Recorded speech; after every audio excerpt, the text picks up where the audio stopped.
ಸ್ನೇಹಿತರೆ, ಇವಾಗ ಏನು ನೋಡ್ತಾ ಇದ್ದೀರಾ, ರಾಮ ಮಂದಿರ ಮೇನ್ ದ್ವಾರ ಇದು. ಇಲ್ಲಿಂದ ಏನು ಹೋಗ್ಬೇಕು, ಇಲ್ಲಿಂದ ಎಂಟ್ರಿ ಆಗೋದು. ನಡ್ಕೊಂತ ಬಂದರೆ ನೋಡಿ, ಇವಾಗ ತೋರಿಸ್ತೀನಿ ನಿಮಗೆ. ಅಲ್ಲೊಂದು ಫ್ಲೆಕ್ಸ್ ಕಾಣ್ತಾ ಇದೆಯಲ್ಲ, ಅಲ್ಲಿನೇ ಒಂದು ಲೆಫ್ಟ್ ಸೈಡಿಗೆ ಒಳ್ಳಿದ್ರೆ ಅಲ್ಲಿ ಸಿಗ್ನಲ್ ಇದೆ. ಆ ಸಿಗ್ನಲ್ಗೆ 1 ಕಿಲೋಮೀಟ್ರ್ ಕಡಿಮೆ ಆಗುತ್ತೆ ಅಂತಾರೆ, 1 ಕಿಲೋಮೀಟ್ರ್ ಆಗ್ಬೋದು. ಬೈ ವಾಕ್ ಒಳಗಡೆ ಹೋದರೆ ರೈಲ್ವೆ ಸ್ಟೇಷನ್ ಬರುತ್ತೆ, ಅಯೋಧ್ಯಧಾಮ್ ಜಂಕ್ಷನ್ನು. ಅಲ್ಲಿಂದ ಸೀದಾ ನಡ್ಕೊಂಡು ಬಂದರೆ ಇಲ್ಲಿನೇ ಇದೆ ನಿಮಗೆ ಮಂದಿರ. ನೋಡ್ತಾ ಇದ್ದೀರದು, ಇಲ್ಲಿಂದನೇ ಲೆಫ್ಟ್ ಹೋದರೆ ಮಂದಿರ ಸಿಗುತ್ತೆ ನಿಮಗೆ. ನೋಡ್ತಾ ಇದ್ದೀರಲ್ಲ, ಮಂದಿರದ ಮೇನ್ ಎಂಟ್ರೆನ್ಸ್. ಇಲ್ಲಿ ಬಿಗಿ ಬಂದೋಬಸ್ತನ್ನು ಮಾಡಲಾಗಿದೆ. ಪೊಲೀಸ್ ಅವರು, ಮಿಲಿಟ್ರಿ ಅವರು ಎಲ್ಲರಿದ್ದಾರೆ ಇಲ್ಲಿ. ನೋಡ್ತಾ ಇದ್ದೀರಾ, ಇದೇ ಮಂದಿರ ಎಂಟ್ರೆನ್ಸ್ ಗೇಟ್. ಇಲ್ಲಿಂದನೇ ನಿಮಗೆ ಬಿಡ್ತಾರೆ.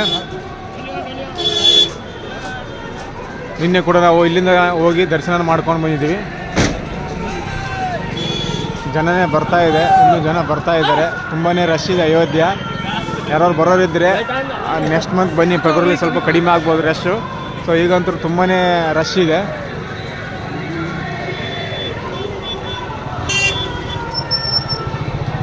ಯಾಕೆಂದರೆ ಇವಾಗ ಬಂದರೆ ಏನು ಪ್ರಾಬ್ಲಮ್ ಆಗುತ್ತೆ ಅಂದರೆ, ರೂಮಿನ ಸ್ವಲ್ಪ ಸಮಸ್ಯೆ ಆಗ್ಬೋದು. ರೂಮ್ ಸಿಗಲಿಕ್ಕಿಲ್ಲ, ಅಥವಾ ಮತ್ತು ಟ್ಯಾಕ್ಸಿ ಕೂಡ ಜಾಸ್ತಿ ರೇಟ್ ಹೇಳ್ತಾ ಇದ್ದಾರೆ.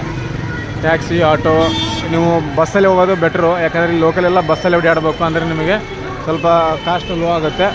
ದುಡ್ಡಿದ್ದವರಾದರೆ ಓಕೆ, ಇದರಲ್ಲೂ ಕೂಡ ಓಡಾಡೋದು ನಡೆಯುತ್ತೆ. ಬಟ್ ಮಿಡ್ಲ್ ಕ್ಲಾಸ್ ಇರ್ತಾರಲ್ಲ ಅಂಥವ್ರಿಗೆ ಹೇಳ್ತಾ ಇದ್ದೀನಿ.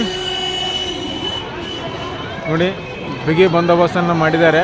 ಯಾವುದೇ ಥರ ಅಡಚಣೆ ಆಗಬಾರ್ದು ಭಕ್ತರಿಗೆ ಅಂತ ಬಂದೋಬಸ್ತ್ ಮಾಡಿದ್ದಾರೆ. ಮತ್ತು ಅಚ್ಚುಕಟ್ಟಾಗಿ ಕೂಡ ಗೈಡ್ಲೈನ್ಸನ್ನು ನೀಡ್ತಾ ಇದ್ದಾರೆ. ಎಲ್ಲೆಲ್ಲಿ ಹೋಗ್ಬೇಕು, ಏನು ಮಾಡಬೇಕು ಅಂತೆಲ್ಲ ಕೂಡ ಗೈಡ್ಲೈನ್ಸ್ ಹೇಳ್ತಾರೆ ಪೊಲೀಸರು. ನೋಡಿ, ಹೋಗ್ತಾ ಇದ್ದಾರೆ ಜನ.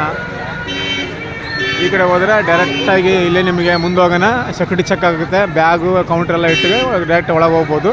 ಇಲ್ಲಿಂದ ಒಂದು ಅರ್ಧ ಕಿಲೋಮೀಟ್ರ್ ಆಗ್ಬೋದು ಅಷ್ಟೇ.